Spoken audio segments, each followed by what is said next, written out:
할렐루야. 참 반갑습니다. 오늘 하루도 또 열심히 살아내셨죠? 뵙고 싶고 보고 싶고 함께하고 싶습니다. 이제 이 코로나 사태 이후로 가끔 이렇게 전화를 한 곳 한 곳 이렇게 전화 드려보면 그렇게 뵙고 싶을 수가 없어요. 여러분, 정말 소중한 거는 그렇다죠. 가까이 있을 때, 함께 있을 때는 잘 모르다가 그것이 없을 때, 그것이 부재되었을 때 너무나 큰 구멍이, 큰 자리가 보이면 그건 정말 소중한 거였다라고 하죠. 우리 함께 모였던 그 자리가 너무나 소중했던 자리였던 것 같습니다.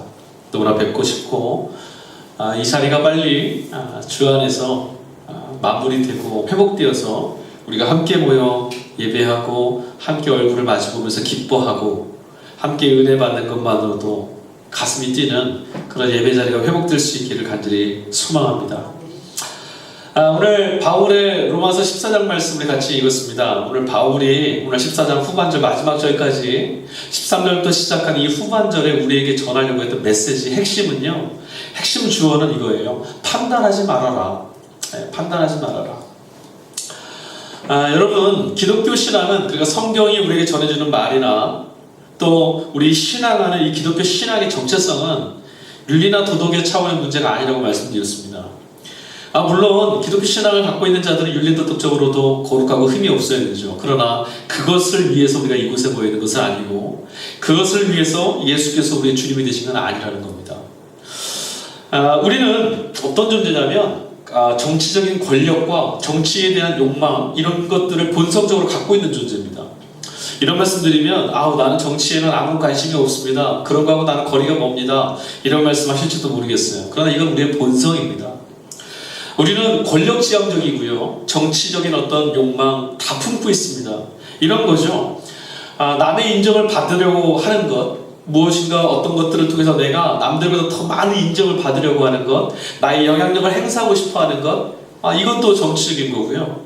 또 누군가 나를 자꾸 간섭하려고 하는 것, 내 마음대로 하지 못하도록 뭔가 좀 불편하게 하는, 또 좀 가로막을 수 있는 힘, 그런 힘을 갖는 것도 정치의 한 부분입니다. 여러분, 제한을 받지 않을 수 있는 힘, 누군가가 내가 할 수 있는 것들, 내가 해야 될 것들을 못하게 하거나 하고 싶지 않은 걸 하게 하는 것을 거부할 수 있는 힘을 우리 뭐라 말하냐면 자유라고 말합니다. 혹은 내가 무언가를 할 수 있는 것을 해내는 힘을 우리 권력이라고도 말합니다. 여러분, 본래 이것은요, 우리 안에 온전한 것이었습니다. 원래 이런 힘, 이런 본성을 하나님 우리에게 주신 목적은 뭐였냐면 불의함, 불법함에 대해서, 그런 권력에 대해서 저항하려고, 그런 권세를 저항하라고 우리에게 주신 거였거든요. 근데 여러분 아시다시피 우리의 본성, 하나님이 창조해 내셨던 우리 인간상은 죄로 인해서 다 왜곡되고 깨져버렸습니다. 여러분, 우리 안에 있었던 이 바름, 옳음을 위해서 거부하거나 해야 될 것을 할 수 있는 그런 힘, 그런 욕망과 본성을 우리에게 주셨는데 이게 죄로 인해서 왜곡돼 버렸어요. 그래서 이 왜곡된 게 어떻게 드러나는지 아십니까? 이런 것들이 우리 안에서요, 뭔가 잘못된 것으로, 뭔가 어긋난 것으로 삐집고 나오기 시작하는데, 이것들은 전부 다 상대를 향해서 삐집고 나옵니다.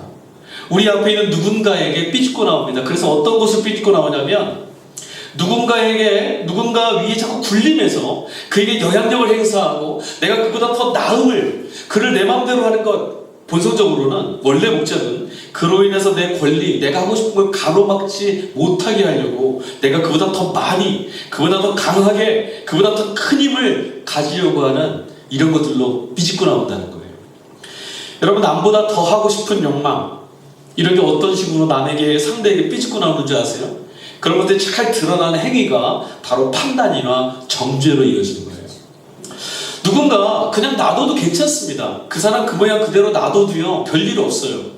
우리 안에 어떤 일이 좀 뭔가 어긋나는 게 있고 좀 불편한 것이 있어도요, 그거 내밀어놔도 큰일 나지는 않습니다. 근데 우리는 어떠죠? 그냥 두고 볼 수가 없어요. 꼭 찾아가서 말을 해줘야 됩니다. 너 왜 그 모양이야?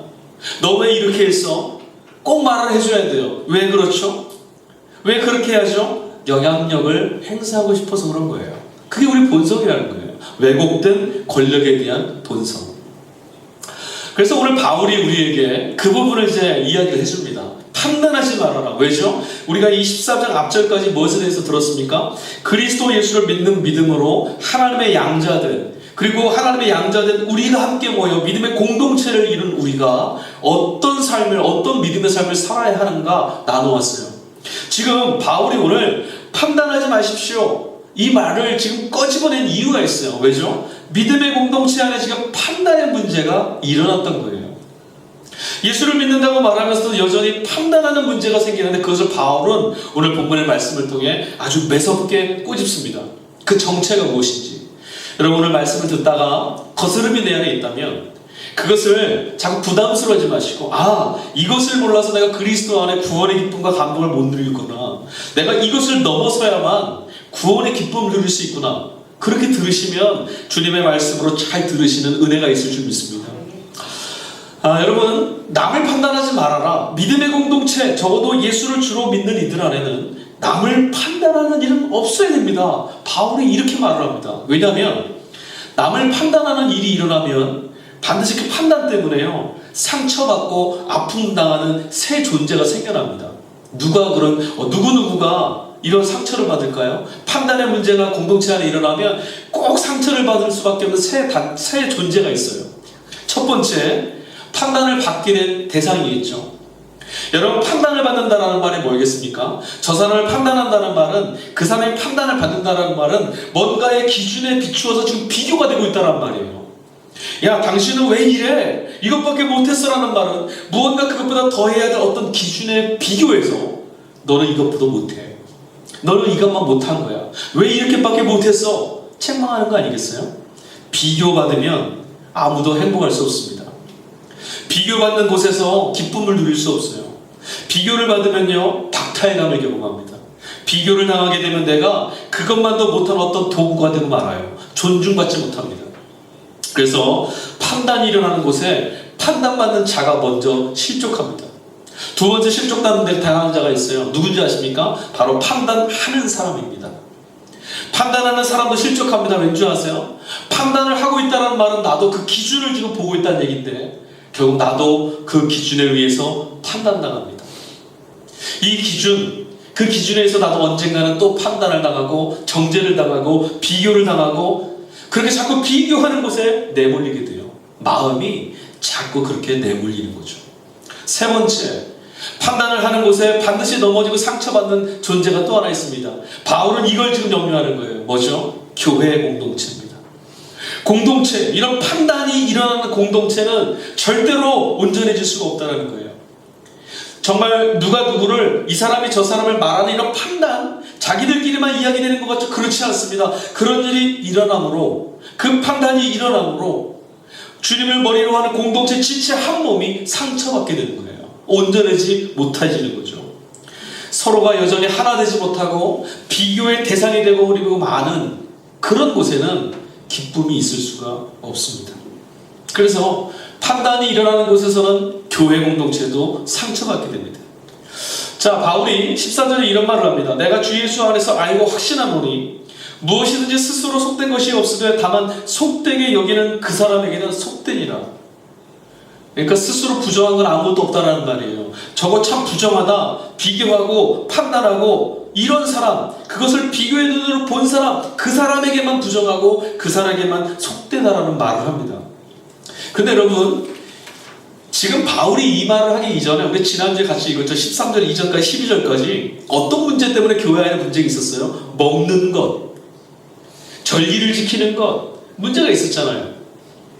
여러분, 주님이 무슨 말씀하셨어요? 너의 입으로 들어가는 것이 더러운 것이 있다 하셨습니까? 없습니다. 없어요.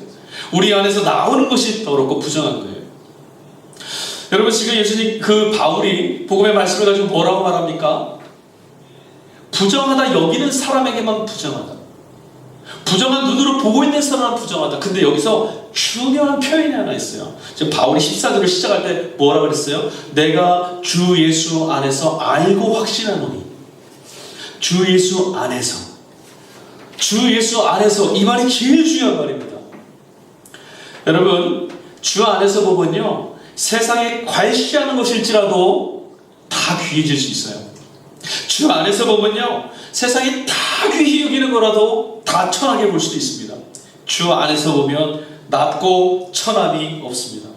높다라는 것도 있을 수 없습니다. 하나님보다 높은 것이 있을 수 없어요. 주님이 사랑하시고 주님이 구원하셨고 주의 핏값으로 사셨으니 천한 사람 한 명도 없습니다. 주 안에서 보면 아무것도 비교가 되지 않는다는 거예요. 주 예수 안에 있으면 아무것도 상대가 되지 않아요. 이것이다 저것이다 구분되지 않고 비교도 되지 않습니다. 그런데 판단할 수가 없어요. 조선을 세웠던 왕이 있죠. 그 왕 이름이 뭐죠? 이성계입니다. 태조 이성계. 태조 이성계가 조선을 세웠을 때 정책이 있었습니다. 뭐냐면 유교를 좀 숭상하고 불교를 좀 억압하자 숭유 억불 정책을 썼어요. 그래서 그 전까지 고려시대까지 스님들이 아주 존중받았었는데 태조 이성계가 조선을 만든 이후에 이 불교가 아주 좀 괄시를 당합니다. 태조 이성계 시대에 아주 대단했던 스님 한 분 있었어요. 무학대사라는 분이었습니다. 아마 이름은 들어보셨을 거예요. 무학대사. 뭔가 대단할 것 같지 않아요? 이 무학대사와 태조 이성계가 하루는 같이 있었는데, 이제 태조 이성계가 이제 왕이 이 무학대사한테 말을 한 거예요. 이제 전 골려주려고 이런 말을 했습니다. 무학대사, 오늘 우리 같이 농담을 좀 합시다. 이렇게 말했어요. 그래서 뭐라고 말을 했냐면, 내가 오늘 보니까 대사 모습이 오늘 꼭 돼지같이 보여요. 상대를 아주 비꼬았습니다. 분명히 앞에 농담이라 했으니 화도 낼 수 없어요. 근데 그 말을 받아서 이제 무학대사가 태조에게 뭐라고 말했냐면, 제 스승이 보기에는 왕은 정말 부처님같이 생겼습니다. 그러니까 태조 이성계가 기분이 싹 빠졌어요. 아니 농담 좀 하자 그랬더니 그렇게 말하면 농담이 됩니까? 딱 그렇게 말했습니다. 그때 무학대사가 뭐라 그랬는지 아세요? 돼지 눈에는 돼지만 보이고요, 부처님 눈에는 부처님만 보입니다. 아주 날카롭게 비꼰 거죠. 도난지우던 불안지우를 누구 눈에는 뭐만 보인다. 여러분, 우리의 눈에 뭔가가 지금 보이고 있습니다. 여러분, 하루 종일 여러분의 마음에 가득 자리 잡았던 것들이 무엇이었습니까? 사람을 대할 때, 공동체 안에서 우리가 서로를 바라볼 때 어떤 모습이 우리의 마음 안에 가득 찼습니까? 무엇이 가득 찼는지를 가만히 들여다보면 바로 내가 지금 어디에 속해 있는지를 알 수 있습니다. 여러분, 돼지 눈에는 돼지만 보인대요. 여러분 눈에 누군가가 왜 저렇게 삐딱해? 왜 저렇게 모자라? 왜 저것밖에 안 돼? 자꾸 비교가 되고, 자꾸 차별이 되고, 이런 마음이 자꾸 들걸라 분명히 멈춰야 됩니다. 왜요? 나는 지금 그리스도 안에, 풍성한 그리스도 안에 지금 머물지 못하는 거예요. 예수 그리스도 안에서는 차별이 없다 하셨거든요. 예수님은 차별하는 담을 허무신 분 아니겠어요? 예수님 안에 있으면 누구든지 하나님의 존귀한 자로 용납되는데, 그럼 도대체 차별되고 내몰아지고 쫓겨나고 함부로 대해지고 이게 누가 하는 겁니까? 예수님 그렇게 하시지 않아요. 그러니 그런 마음이 내 안에 지금 있다는 것은, 내가 그렇게 세상을 보고 있다는 것은, 내가 있는 이곳이 그렇게 보인다는 것은 그 사람에게 문제가 있는 것이 아니라 내가 주 예수 안에 머물지 못했기 때문이라는 거예요. 사랑하는 성도 여러분, 우리의 오늘의 모습을 보면서 내가 지금 어디에 머물고 있는지를 한번 돌아볼 수 있기를 바랍니다. 내 눈에 보여지는 것이 예수님의 모습만 보여줬으면, 내 눈에 들리는 것이 천상의 찬송가만 들리기를, 내 눈에 보여지는 세상이 하나님의 구원하실 아름다운 나라로 보여지기를, 그런 눈이 열려지길 주님의 이름으로 간절히 축복합니다. 그런 사람이 예수와 함께하는 자입니다. 자, 17절 말씀 볼게요. 바울이 또 이런 얘기합니다. 아주 유명한 말씀이죠. 하나님의 나라는 먹는 것과 마시는 것이 아니요 오직 성령 안에 있는 의와 평강과 희락이라. 아멘. 여러분, 이 말씀 허투루 들으시면 안 돼요. 바울이 오늘 이 말씀을 왜 했을까요? 야, 하나님의 나라를 사는 자라면, 하나님의 나라를 아는 사람이라면 먹느냐 마시느냐 이것 때문에 싸움할 거 없어. 이것밖에 못하느냐 저것밖에 못하느냐 나눌 것도 없어. 정말 그리스도 안에 있다라면, 하나님의 나라 안에 살고 있는 자라면 그것보다 더 중요한 걸 보고 있어야 돼. 그게 뭐죠? 성령 안에서 이루시는 의와 평강과 희락이라는 거예요. 여러분, 이 말씀은요, 먹어라, 이건 먹어라, 저건 먹으면 안 된다, 이거 말하는 거 아닙니다. 제사 드리는 이방신에게 제사 드리는 음식이니까 부정하다, 먹어야 된다, 먹지 말아야 된다, 이거 노라는 것도 아니고요. 이걸 먹었으니 너는 어떻다 저떻다, 그의 믿음의 수준을 노라는 것도 아닙니다. 그걸 말하는 게 아니에요. 오늘 여기 보세요. 먹는다라고 할 때 쓰이는 헬라어가 브로시스라는 말인데요. 우리말 성경에는 먹는 것 이렇게 돼 있지만 원어를 잘 따지면 뭐라는데 먹는 행위 이렇게 돼 있어요. 무엇을 먹느냐 안 먹느냐라고 하는 행위는 아무것도 아니라는 거예요. 먹는 행위도 잘못된 것이 아니고 나는 먹지 않았으니까 의로운 것도 아니라는 거죠. 여러분 이렇게 듣고 보니까 생각나는 게 있지 않아요? 행위론, 율법주의를 말하는 거예요. 나의 행위로 내가 의롭다, 나는 거룩하다, 온전하다, 내가 하나님 앞에 합당하다, 그건 말도 되지 않는 얘기라는 거예요. 그런 것들은 하나님 나라 아니라는 거죠. 그러니까 보세요. 음식의 법들, 우리 앞에 전에 12절까지 봤었는데 정결례법이나 음식을 먹는 것, 율법, 규례, 하다못해 우리가 함께 나누는 교리, 여러분 이것들 때문에 우리가 하나님 나라를 경험하는 건 아니에요. 그런 것이 하나님 나라가 아니라는 거죠. 그건 하나님 나라 백성들이 지켜나가야 될 것들이죠. 하나님 나라는 어떤 것입니까? 하나님이 이곳에 임하였다라는 증거들 아니겠어요? 하나님이 여기 계시다라는 증거는 그런 율법이나 규례, 내가 뭘 했다 안 했다 그런 데서 드러난 것이 아니라 하나님이 이곳에 계시니 성령 안에서 내가 의로움을 인정받고 성령 안에서 기쁨이 넘치고 성령 안에서 평강을 누리게 되는 것. 여러분 이게 하나님이 함께 하시는 증거라는 거예요. 여러분 하나님 안에서 하나님이 함께 계시는 사람, 그리스도 예수를 믿음으로 구원 안에 있는 사람, 하나님의 역사를 체험하는 사람들은 늘 무엇에 마음을 쓰고 눈을 옮기냐면 무엇을 지켰느냐 못했느냐 기준에 맞냐 안 맞냐 이게 아니라 성령 안에서 내가 하나님의 나라의 기쁨을 누리고 있는가, 오늘 내 걸음을 주께서 정말 평안케 하시는가, 하나님이 나를 의롭다 인정하심이 내 안에 거슴이 벅찬 기쁨의 이유가 되는가, 이것만 바라보는 거예요. 이것만 보는 거죠. 여러분 우리 오늘 기독교 우리 신앙을 보면 타종교하고 갈등이 참 많습니다. 저게 참 안쓰럽습니다. 여러분 우리가 복음을 지키고 우리가 주님을 지키고 우리가 하나님 나라를 지키는 사람들입니까? 그렇지 않습니다. 천만의 말씀입니다. 우리가 하나님을 지켜내는 게 아닙니다. 하나님이 우리를 지키시는 거죠. 교회요?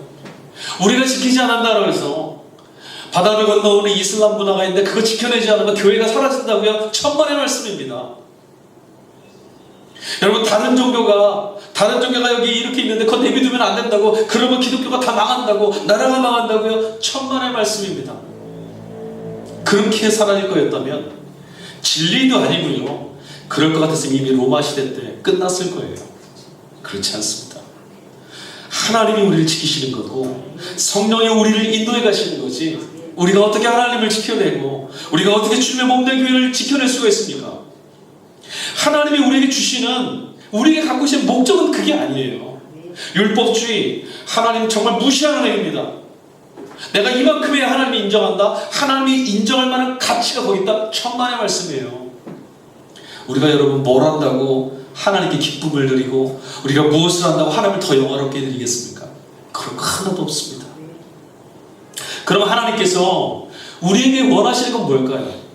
성도들에게 원하시는 건 뭐고, 예수 그리스도를 머리로 하는 하나의 몸인 교회로 우리를 부르신 목적은 뭘까요? 오늘 우리들에게 요구하고 원하시는 것, 그게 뭘까요?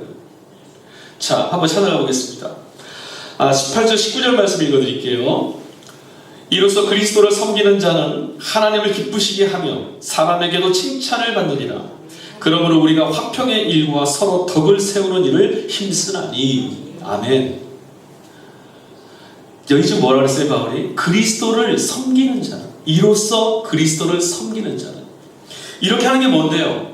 음식을 먹는 것이나 이런 거 따지거나 차별하거나 하지 않고, 하나님의 나라를 먹는 것이나 입는 것 그걸로 따지지 않고 성령 안에서 의와 평강과 희락을 누리며 사는 사람, 그런 사람을 뭐라 그랬냐면 이로써 주님을 섬기는 자래요. 예수님을 섬기는 게 여러분 무엇입니까? 여러분 우리 예수님 섬기며 삽니다. 여러분 우리 평생을 주님 섬기며 살 겁니다. 천가는 그날까지 우리 주님만 섬길 거예요. 그런데 여러분 주님을 섬기는 게 어떤 일이에요? 주님이 원하시는 주님을 섬기는 것은 주님 안에 있는 하나님의 나라, 의와 평강과 희락을 누리며 사는 거예요. 누리며 사는 것, 그걸 누리고 사는 것.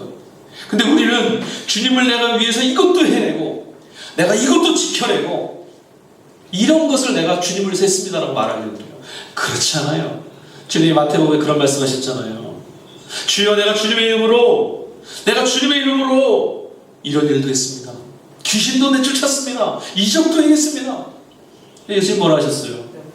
그래 너 참 잘했다. 네가 나를 이렇게 열심히 섬겼구나. 너 참 대단하구나. 이러셨나요? 아니요.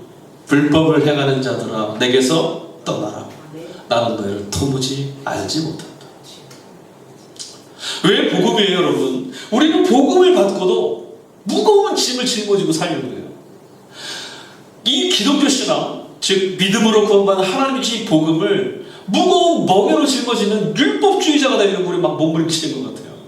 도대체 그리스도 예수 안에서 우리에게 주는 의로움이 무엇인지, 평강이 무엇인지, 희락이 무엇인지도 알지 못한 채 이것들 해내고 저것을 해내고 이것을 못했는데 저것을 못했는데 그렇지 않아요 여러분. 하나님이 정말 원하시는 것, 정말 주님을 잘 섬기는 길은 주 예수 그리스도 안에 있는 하나님이 주시는 구원을 누리며 사는 겁니다. 그것이 최고입니다. 부모의 사랑을 잘 받고 사는 것이 효도예요. 사랑하는 성도 여러분, 바울은 오늘 이것이야말로 그리스도를 섬기는 일이라고 합니다. 생각해 보세요. 그리스도 안에 있으면, 아름답고 놀라우신 그리스도 안에 있으면 하나님의 의로우심과 말할 수 없는 평안과 희락을 우리에게 주시는 그 예수 그리스도 안에 있으면 여러분 우리가 다른 것 무엇에 마음을 둘 수 있겠어요? 무엇이 더 급한 일이 있겠어요? 우리가 해야 될 것 뭐가 더 중요한 일이 있겠습니까? 하나님을 기쁘시게 하고 사람에게도 인정받을 뿐만 아니라 화평을 이루게 되는 것, 이게 어디 있다고요? 주님을 섬기는 데서부터 비롯하는데 주님을 섬기는 것이 바로 성령 안에서 하나님의 나라를 누리는 자들, 그들에게 허락된 거예요. 사랑하는 성도 여러분, 예수를 잘 믿게 되면요, 조금 이 표현이 정확할지 모르겠는데 예수를 잘 믿게 되면 어디 주위를 두리번거릴 시간이 없어요. 저 사람이 이랬냐, 이 사람이 밥을 많이 먹었냐 안 먹었냐, 저 사람이 잘났냐 못났냐, 세상이 이렇냐 아니냐, 뒤집어졌냐 마냐, 이런 데 신경 쓸 여지가 없어요. 그리스도 안에 잠기어진, 그리스도 예수 안에 감추어 놓으신 그 보화를 캐내는 것밖에 관심이 없어요. 이걸 받아 누리는 것, 어떻게 하면 예수 그리스도 안에 탐험해 놓으신, 그러니까 하나님의 그 아름다운 구원의 그 경험을 맛볼 수 있을까? 어떻게 더 맛볼 수 있을까?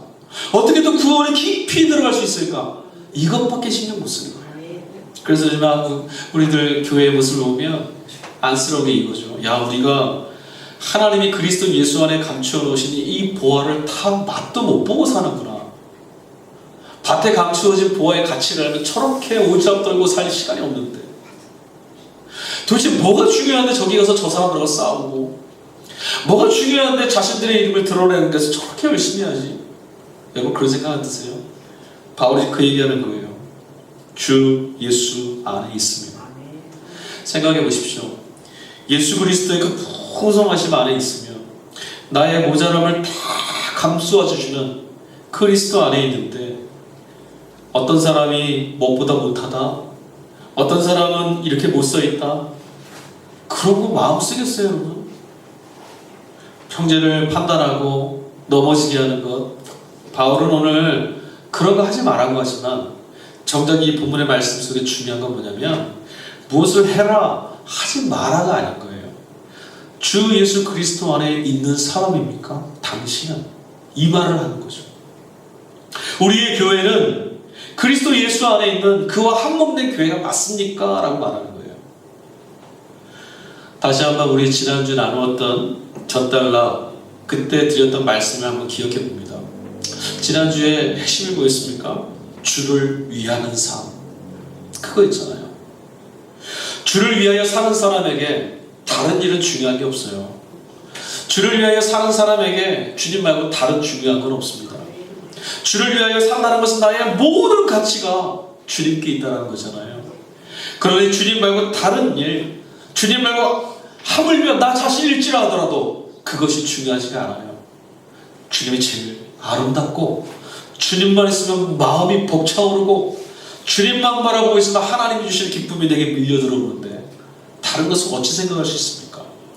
사랑하는 성도 여러분, 바울이 전했던 이 말씀이 이해가 되지 않걸랑 여러분 이것을 위해서 우리 달려가야 됩니다.